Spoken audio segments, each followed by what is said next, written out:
Mis queridas amigas y amigos, bienvenidos una vez más a otro programa de Sin Anestesia. Hoy tenemos un invitado especial, nuestro querido colega, amigo y alumno, el doctor Juan Zalamea, mejor conocido como Juanito en la clínica. Hemos estado compartiendo unos días intensos en el Congreso de Cirugía Plástica que se desarrolló aquí en la ciudad de Guayaquil.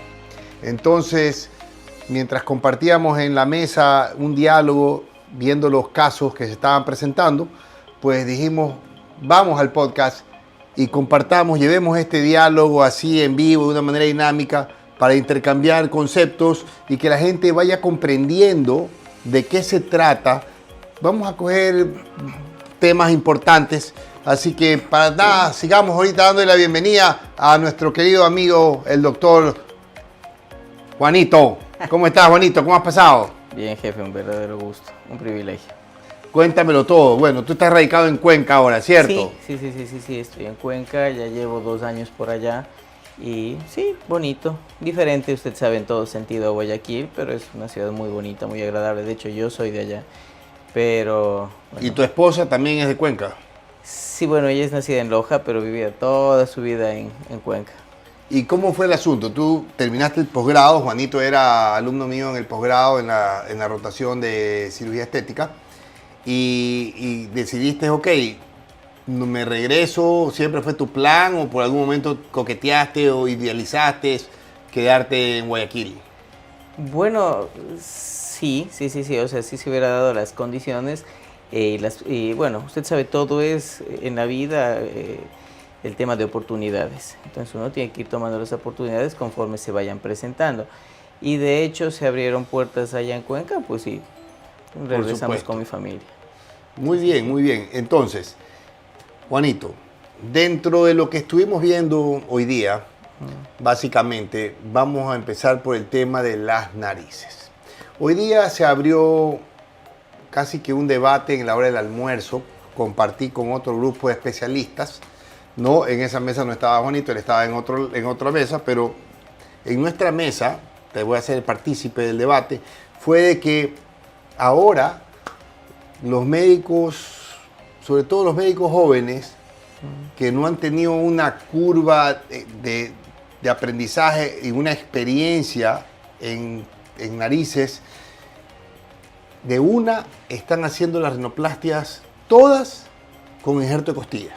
Y de hecho, un cirujano plástico de Perú presentó como opción que él hacía sus rinoplastias primarias, es decir, una nariz que no tiene ningún problema de reconstrucción, que tiene todos sus elementos, él las hace directamente con injerto de costilla.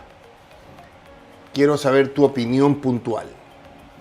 Bueno, pues yo respeto los criterios de cada uno, pues hay que respetarlos, pero si es que es una nariz virgen, nos da, o sea, tenemos tejido cartilaginoso de donde podemos echar mano si es que queremos aplicar o crear una proyección mayor con, qué sé yo, un extrudo. O sea, usted sabe bien, diferentes técnicas que se pueden utilizar, tenemos de dónde echar mano. Ahora, bueno, yo personalmente, cuando es una nariz primaria, sé que tenemos de dónde echar mano. Ya cuando tenemos narices que ha sido tocado 1, 2, 3 veces, que se da, en ese tipo de casos sí se tiene que proyectar en base a estudios imagenológicos, tal vez una tomografía de macizo, pues pedir, pensar en la posibilidad de cartílago costal para reconstruirla. Pero ya estamos hablando de una cirugía no solamente estética, sino reconstructiva.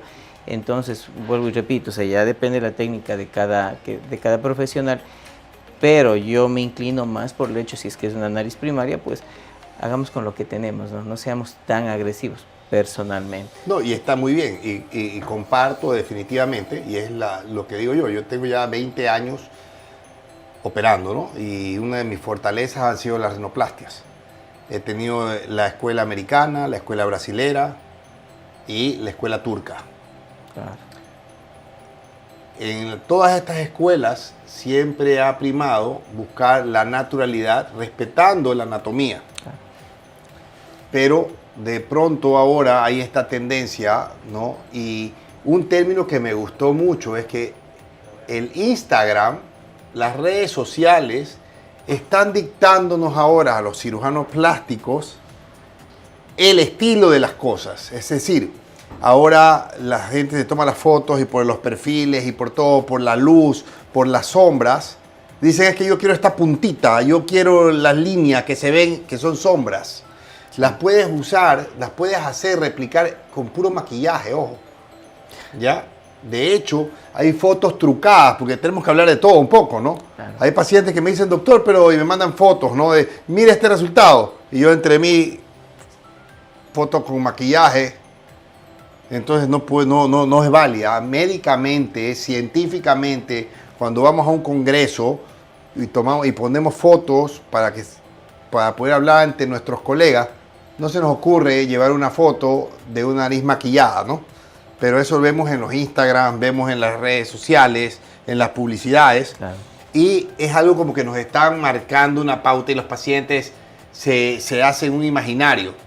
Además, como te decía, siempre ha primado la idea de tener y conseguir narices naturales. Y eso era una de las cosas que hablábamos en la mesa donde me tocó sentarme a almorzar, porque en los congresos, tú vas a los congresos y cuando es la hora del almuerzo vas y te vas sentado en las mesas y te sientas con los doctores de las diferentes, de las diferentes nacionalidades, te sientas con doctores que son contemporáneos contigo, más jóvenes, mayores.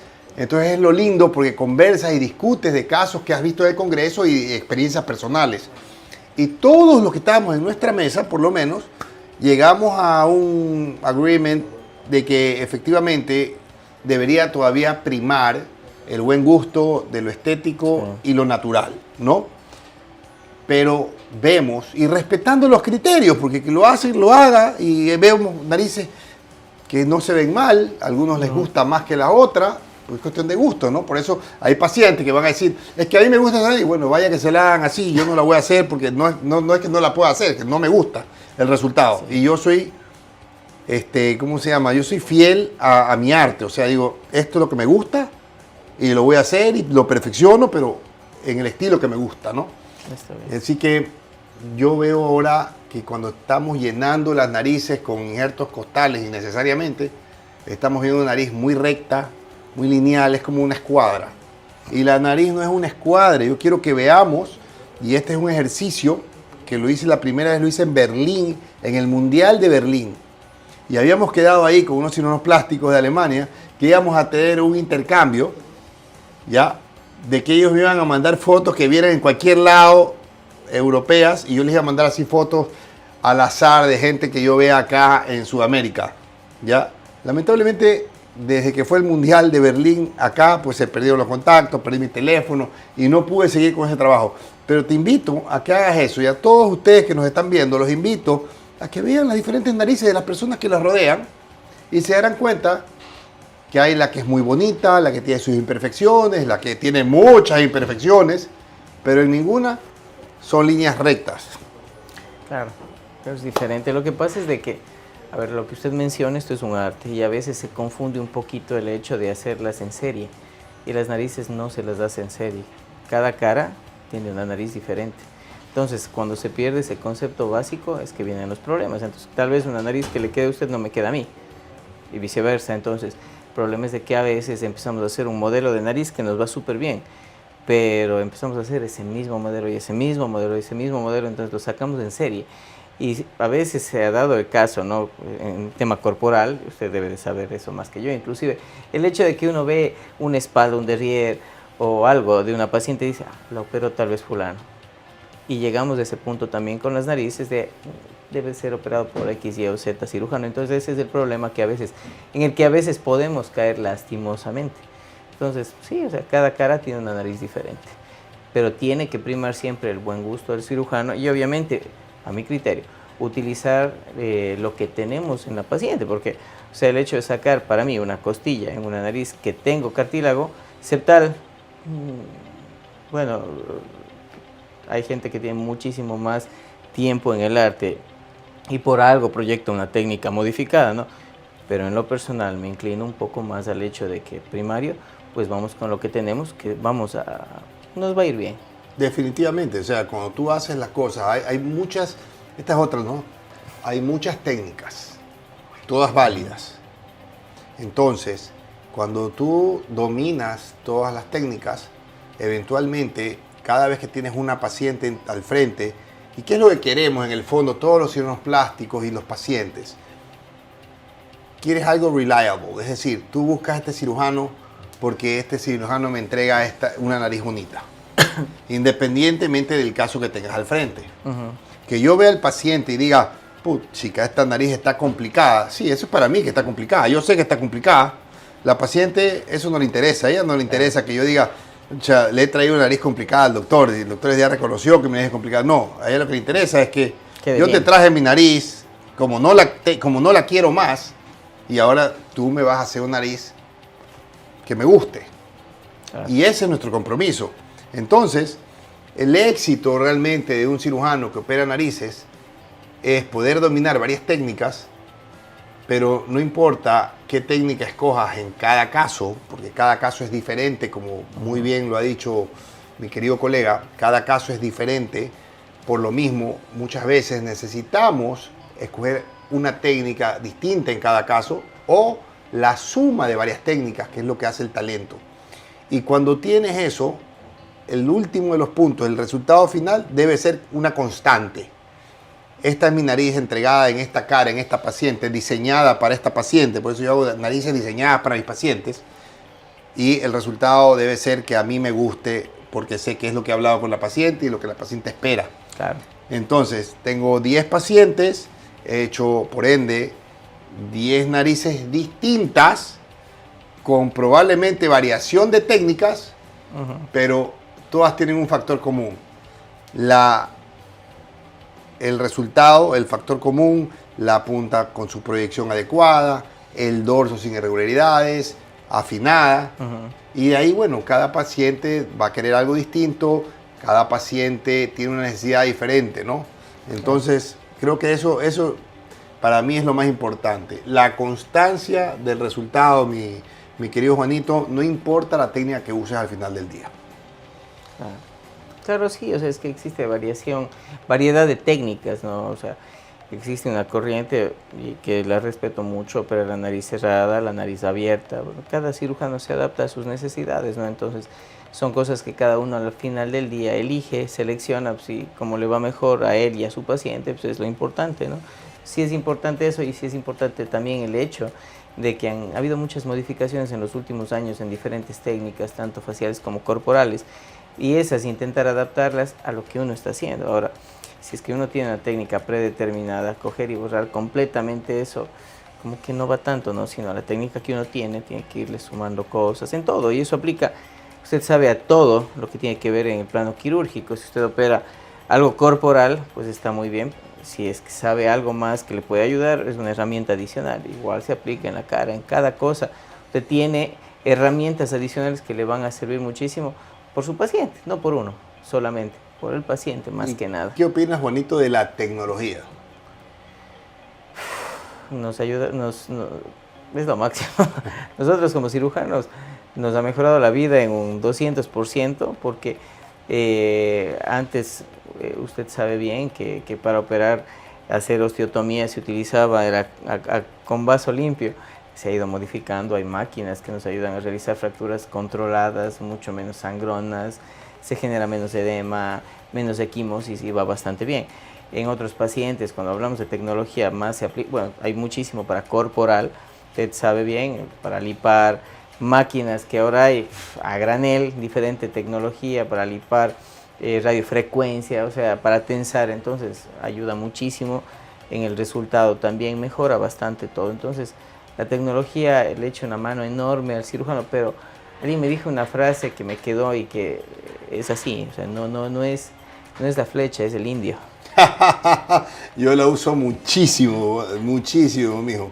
La uso muchísimo. Capaz que me la escuchó a mí en alguna de las charlas que les daba mientras operábamos. Pero es que es así, ¿no? La gente a veces tiene el concepto de un ejemplo en glúteos, ¿no? Vienen las pacientes y cuando les hablo, ¿qué me recomienda usted en los glúteos? Yo la miro, la analizo y digo, te recomiendo unas prótesis de glúteos. Acto seguido me dice, no, prótesis de glúteos no, porque he visto unas cosas desastrosas, horribles, se ve feísimo. La prótesis no tiene la culpa, no es la flecha. La prótesis no se puso sola. Hay que saber escoger el modelo de la prótesis, el tamaño de la prótesis y el plano de la prótesis. Entonces, cuando tú aciertas, tienes unos glúteos hermosos y naturales y nadie se da cuenta que tienes prótesis. ¿Te das cuenta? Entonces, por eso es importantísimo también que los pacientes acudan a especialistas, porque el especialista ha estudiado, se ha preparado, unos con más experiencia, otros con menos experiencia, pero podemos ver aquí un caso como el doctor Juan Zalamea, que es un doctor que vive en Cuenca, radicado en Cuenca, donde tiene su práctica, que le va muy bien, por cierto, y viene al Congreso a ver cosas nuevas, siempre está a la mano, ¿no?, con sus compañeros, sus maestros, que encantado ante cualquier duda, pues se le puede dar la mano, se le puede explicar, decir, recordar más que nada, para que él afine sus criterios. Y eso es lo importante, mientras que esos que no tienen una formación, no tienen un compañero a quien recurrir, un maestro a quien recurrir, pues simplemente andan queriendo aprender a operar por Google, por YouTube. Y sí, a veces y eso es lo que está pasando, y eso es lo que estamos viendo. Es difícil. El problema es de que en cuanto a ese tema, que es un tema bastante complejo, se da bastante. Y bueno, justo eso conversábamos ahora al mediodía con otros colegas, que eso no es solamente en Ecuador, se da en toda América Latina, ¿no? Uno de los doctores mencionaba que en México es increíble cómo se maneja el tema del intrusismo, ¿no? Entonces es bastante marcado, lastimosamente. Bueno, pues y como le digo, Ecuador no es la excepción. Y sí, pues, o sea, se ven cosas increíbles, personas que son de otras ramas, haciendo rinoplastías, haciendo tantas cosas que en sí, o sea, a veces el paciente desconoce que no tienen ese tipo de... Bueno, pero también tiene mucho que ver, pienso yo, con las personas. Yo siempre digo, lo barato al final del día sale caro, uno. Y dos, también es culpa de los pacientes. ¿En qué sentido? De que a la disposición tenemos esto. Estamos googleando, revisando tantas cosas y no podemos entrar en la CNCID a revisar quién es la persona con la que nos vamos a hacer atender. Entonces también tiene mucho que ver en ese sentido. El paciente a veces se fía de promotores, de gente que se le contacta, que le insiste y le da precios de locura. Claro. Entonces eso usted sabe más que yo. Y procedimientos, nombres inventadísimos. Hoy día me escribe una paciente de La Tacunga. De La Tacunga me escribe de todo el país. Y me dice, doctor, ¿qué opina de este procedimiento? Y me manda una foto y el nombre era un nombre inventadísimo, ¿no? Megaplasma. ¿Tú conoces algún producto médico, Megaplasma, para rellenar glúteos? No existe ningún producto médico llamado Megaplasma para rellenar glúteos. Tenía unos apoyos en la base, así como hemos visto cuando les ponen el silicón líquido, para que no se ruede.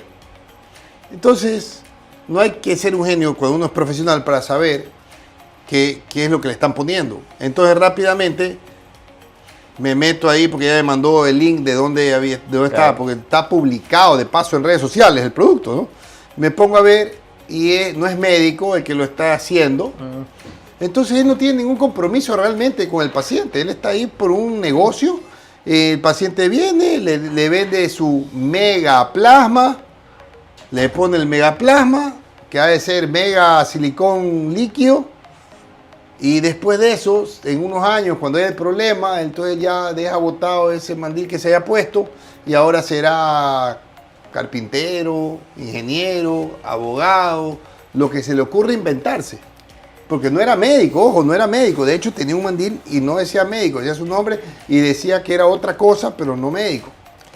Sí, lastimosamente eso hay mucho, ¿no? Eso hay muchísimo. Y de hecho, en Argentina pasó, y se murieron muchos pacientes, lastimosamente, con halogenosis, estamos hablando.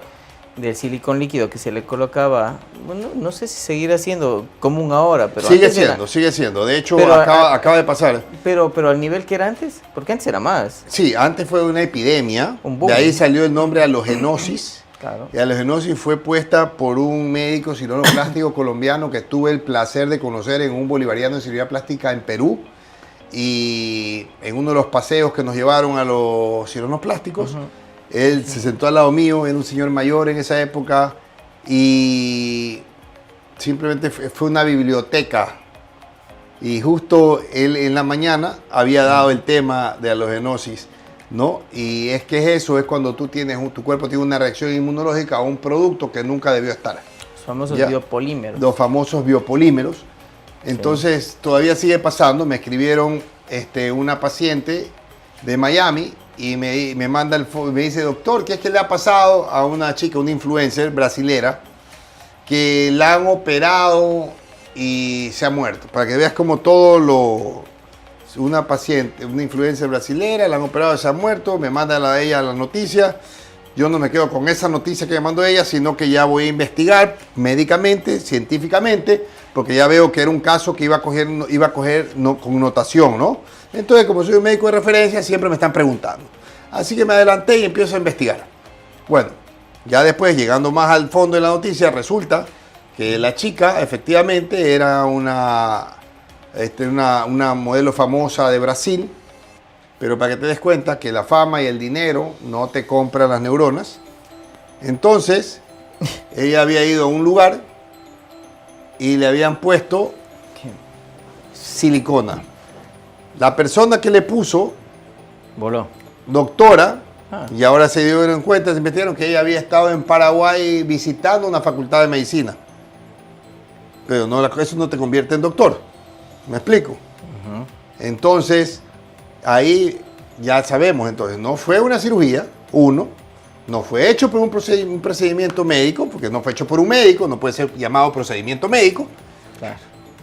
Y la chica muere por una infección que le da, obviamente, son productos que no son médicos, no están diseñados para ser inyectados en el cuerpo. Entonces, esta misma gente, de formas caseras, improvisan un método de esterilización, ¿no? Para poder poner el producto, o llenan a los pacientes de antibióticos, y todavía, mi estimado doctor Zalamea, lamentablemente sigo teniendo pacientes en la clínica que tengo que ayudarlos con los retiros. Antes de ayer, pues subí unas fotos a mi Instagram con una paciente a la que le habíamos hecho una reconstrucción de glúteo hace 3 años, y ahora vino para una pequeña revisión en la cicatriz, donde tuvimos que levantar todos los glúteos, sacar todo ese tejido en bloque y finalmente poner unas prótesis. Y bueno, quedó hermoso el caso, la verdad. Ya casi ni se nota la cicatriz en alas de gaviota alrededor del glúteo. Pero mira todo lo que tiene que llegar a pasar. Claro. Y allá en Cuenca, ¿cómo está la situación con eso? Sí me han llegado pacientes con biopolímeros, pero de acá de la costa. Claro. Acá de la costa han llegado. Entonces, es porque el boom fue más acá, ¿no? Entonces, realmente se ha dado y se da, se opera. Y sí es triste ver cómo, o sea, más que nada hay que cuidar la función renal en ese tipo de pacientes, porque es un daño que no se hace solo a la parte estética de la paciente, sino viene a ser un problema complejo a mediano y largo plazo, porque la paciente a nivel metabólico va a sufrir cambios y alteraciones. La parte renal es la que más sufre, entonces siempre hay que estarle controlando, exámenes, seriados, etcétera, usted sabe bien. Y no es un paciente que uno pueda deslindarse, por así decirlo, es un paciente que se casa con uno, claro, por así decirlo, porque siempre va a estar en contacto con uno por el resultado del examen, para ver cómo está. Y si por cosas de la vida se modifican los parámetros, pues tendrá que visitar al nefrólogo o tantas cosas que pueden ocurrir lastimosamente. Entonces siempre es bueno también con el paciente explicarle, porque a veces, y se ha dado, ¿no? Una paciente que operé hace un par de meses me decía, de biopolímeros justamente, me decía, yo me puse cuando tenía 18, 19 años, y fue porque era plana, quería tener. Claro. Entonces, la mamá de una amiga me llevó a ni sé qué lugar, bla, bla, bla, y ahí me colocaron. Y al principio yo estaba feliz, pero lastimosamente, usted sabe bien, esto se hidrata y va creciendo. Y eso genera un efecto visual, va creciendo, hasta un punto en el que, o sea, es duro, se puede infectar, genera molestias, dolor, malestares, problemas sistémicos. Entonces ella empezó a tener esos problemas. Lo tuvo que como 20 años antes de ir donde mí. Y pues igual uno tiene que estudiarlo bien porque los biopolímeros migran. Por más que se le haya colocado en glúteos, no queda solo en glúteos. Usted sabe que migra a muslos, a pantorrillas, a la espalda. Entonces es algo complicado y ese es el principal problema, que migra y puede migrar a órganos bastante nobles y complicar un poco más la situación. Entonces, tema de biopolímeros, como le digo, sé que ya no es como era antes, pero lastimosamente mientras siga habiendo personas que se presten para eso, es un mal que no va a terminar y no va a terminar bien tampoco. Bueno, efectivamente, pues ya lo estamos viendo menos, como hablábamos, pero sin embargo, mientras haya estos médicos intrusistas y otros no médicos, ¿sabían ustedes que cuando esto se hizo acá en Guayaquil, un boom, era un odontólogo el que lo ponía, ¿no? Y les decía a los pacientes que les estaba poniendo cartílago de bovino neonato. Imagínate ese nombre, ¿no? Cartílago. Yo por eso cuando escucho esos nombres tan inventados, siempre digo, no, yo soy cirujano plástico, me visitan con todos los productos que están saliendo, los que van a salir me avisan en las casas comerciales, estamos estudiando esto, ¿qué te parece? Y cuando digo yo, no, nunca he escuchado, le escribí a unos amigos fuera del país, le digo, oye, ¿has escuchado este producto? No, entonces le digo a la paciente, mira cómo es, le digo a la paciente, le digo, ¿sabes qué? La verdad, ya investigué lo que me pediste y no he escuchado este producto y todo, así que yo, en lo personal, no te recomiendo. Yo, cuando quieres, yo sigo trabajando con ácido hialurónico. ¿Ok? Claro. Y da buenos resultados con el hialurónico. No, es ácido hialurónico, no pierdes. Y oye, no te largo el cuento, esta paciente que me juraba amor eterno, ya no volvió más y de pronto un día se aparece toda deformada. Hijo. Se había ido a poner no importa que tú le digas que tú quieres el cirujano de plástico, que eres su doctor de confianza, cuando se les mete algo, y como digo yo, es que les gusta que las cuenten. Les gusta al final del día que las cuenten, ¿no? Y cuéntame, en Cuenca, ¿cuáles son las clínicas más grandes que hay ahorita en Cuenca? No, hay clínicas bastante grandes en Cuenca, ha crecido mucho la ciudad, para empezar, como quien le hago propaganda a mi ciudad. Perfecto, Cuenca perfecto. está muy bonito, Cuenca como ciudad está súper chévere. De hecho, épocas festivas, hay mucha gente de la costa que Sí, va para por supuesto, Cuenca. mi esposa no pierde una oportunidad para llevarme a Cuenca. Es bonito, Cuenca está súper chévere. En cuanto a clínicas, también han crecido, hay clínicas, Hospital del Río, Hospital Montsinaí, Hospital San Juan de Dios, la Clínica Santa Inés, entre otras, que son clínicas, Santa Ana, pues que se me quede una más, otra más, son clínicas grandes que han crecido, que tienen muchos especialistas en diferentes ramas, gente muy preparada y Cuenca está yendo bastante bien en el plano médico actualmente. Entonces eso es algo bonito porque bueno, la gente allá, como en todo lado, intenta prepararse bastante bien para brindar un buen servicio en las diferentes áreas. Ahí tenemos un buen ejemplo, ¿no? Un buen ejemplo ahí. Gracias. Bueno, sí, entonces ha seguido creciendo la ciudad y en la parte médica también ha crecido. Pues, y también ya depende de cada persona, ¿no? Tal como cuando usted hizo su formación, lo hizo de la mejor manera. Pero no solamente es el hecho de hacer la formación, porque usted ya tiene un cartón, pero ese es el inicio recién. Claro. Desde ahí empieza lo que son formación con fellows, la práctica quirúrgica y el tema quirúrgico en sí yo siempre lo he comparado como piloto de avión, son las horas de vuelo. Entonces ese es en el plano quirúrgico hablando, eso es así para mí personalmente. Entonces uno como cirujano tiene que ir dando primero la talla en ese sentido para después tener su curva y obviamente estar bastante bien formado para resolver X, Y o Z cosa, ¿no? Pero siempre pienso yo que los cirujanos tenemos algo que por más que hagamos facial, corporal o reconstructivo y reconstructivo, siempre va a haber algo que nos guste más, nos apasione más y eso es así. Por ejemplo, yo le he visto a usted trabajar, sé que le gusta mucho lo que es nariz, sé que le gusta mucho lo que son abdominoplastías y le queda súper chévere. Cada uno sabe qué es lo que le gusta, por más que diga, yo hago todo, pero uno sabe qué es lo que más le gusta al final del día. Sí, sabes que conmigo fue una cosa curiosa, ¿no? Pero yo, por ejemplo, a mí me apasionan las narices, las mamas, en todas sus formas, y definitivamente el contorno corporal, las liposculturas con la neoplastia son desafíos porque siento que realmente estoy ayudando a alguien, ¿no? Claro. Que tuvo estas secuelas ya de su maternidad o o una obesidad excesiva y Sí. por más que pierden el peso, ahora le queda esta piel, esta Redundante. estría, que les Sí. recuerdan algo que ya quieren pasar, ¿no? La página, quieren volver a sentirse libres, completas, me explico, sin estar pensando en que esto es por mis hijos, esto fue porque yo era desordenada. No, ahora quieren sentirse libres, como quien dice, y empezar de nuevo. Que hay una cicatriz que también las tratamos al final del día con Sí. todos los mecanismos que tenga. Juanito, mira qué rápido que se nos fue el tiempo. Te dije que se iba a ir volando. Sí, ya se fue el tiempo. Ya me mandaron hace rato a decir se acabó y lo he extendido más. Pero entonces queda pendiente la invitación que me ha hecho Juanito para que vaya a dar consultas y operar a Cuenca. La fecha, ¿qué fecha fue? Habíamos conversado con su asistente para programar algo que podría ser sus consultas para octubre 16. Octubre 16, probablemente lo más seguro queda pendiente confirmar la confirmación. Estaremos en Cuenca. Esto fue Sin Anestesia.